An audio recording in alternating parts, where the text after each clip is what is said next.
Hello friends, જય શ્રી કૃષ્ણ. સ્વાગત છે તમારું મારી યુટ્યુબ ચેનલ માધુરીસ કિચન હબમાં. આજે આપણે બનાવીશું ફરાળી સાબુદાણાની ખીચડીની રેસીપી. તો ચાલો રેસીપી બનાવવાનું સ્ટાર્ટ કરીએ. અહીંયા મેં 1 કપ સાબુદાણાને 3 થી 4 કલાક માટે પલાળી લીધા છે. હવે આપણે સાબુદાણાની ખીચડી બનાવીશું.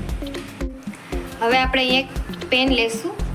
હવે એમાં આપણે 2 થી 3 ચમચી જેટલું તેલ એડ કરીશું.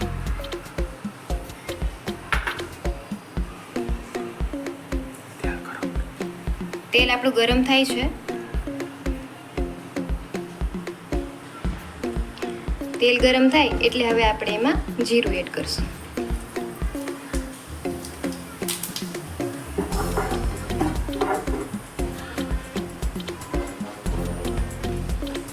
જીરું થોડુંક લાઇટ બ્રાઉન થાય એટલે હવે આપણે તેમાં હળદર એડ કરવાની છે.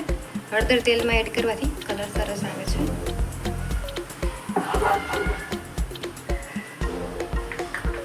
હવે આપણે તેમાં એક મીડિયમ સાઇઝનું બટેકું છે એ એડ કરશું. અહીંયા મેં બાફીને લીધું છે આ બટાકું.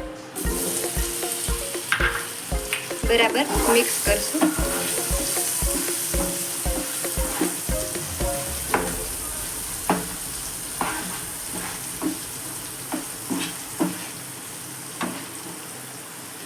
બટાકો આપણું સરસ મિક્સ થઈ જાય એટલે હવે આપણે તેમાં સાબુદાણા એડ કરવાના છે.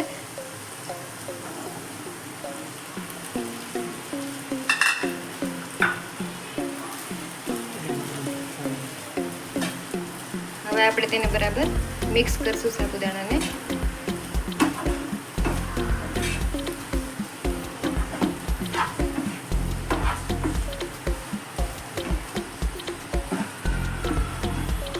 હવે આપણે તેમાં મસાલા કરવાના છે.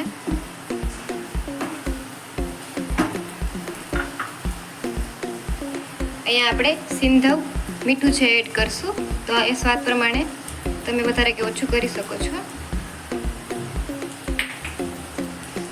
થોડુંક લાલ મરચું છે એડ કરશું. થોડીક ખાંડ એડ કરશું. અહીંયા મેં અડધા લીંબુનો રસ લીધો છે એડ કરશું. બરાબર મિક્સ કરશું.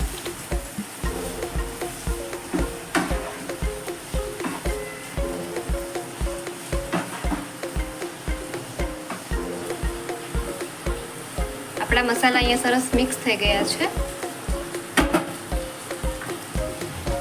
હવે આપણે તેમાં મેં અહીંયા અડધી વાટકી માંડવીનો ભૂકો લીધો છે, સિંગદાણાનો ભૂકો. એ હવે આપણે એડ કરવાનો છે. તો હું અહીંયા એડ કરું છું.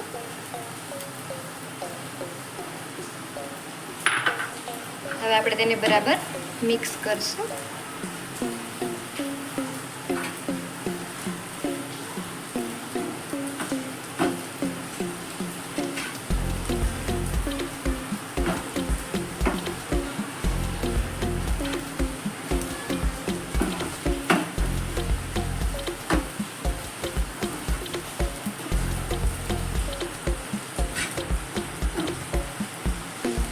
અહીંયા તમે મરીનો પાવડર પણ એડ કરી શકો છો.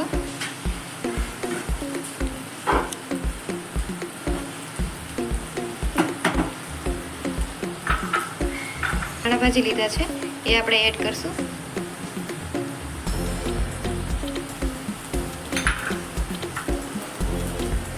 હવે આને બરાબર મિક્સ કરવાનું છે.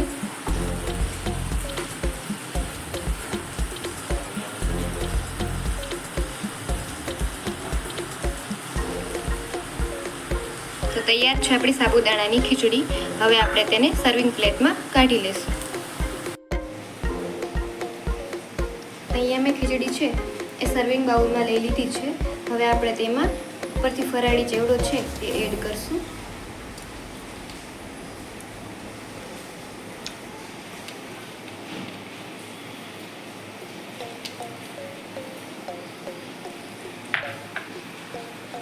તો તૈયાર છે આપણી સાબુદાણાની ખીચડી.